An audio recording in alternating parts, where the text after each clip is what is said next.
Hey guys, today I'm gonna show you how to fix Siri not working on iPhone iOS 18. So when I'm trying to enable Siri but not showing it to version 2.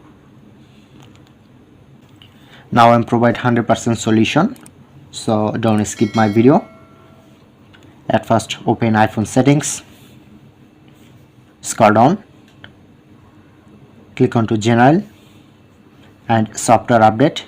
Make sure to update your iOS 18. So now I'm already update my iOS 18. Okay,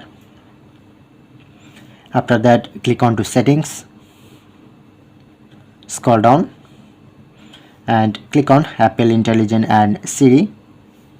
Okay, but not showing it to enable option, so we need to change on settings.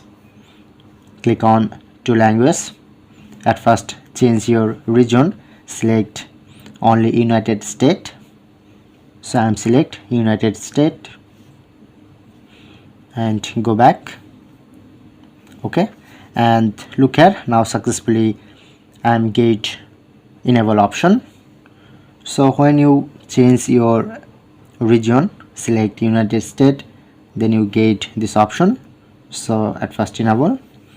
Okay, and click on talk to Siri to select this. Okay, and now try. So look here, now successfully enable this.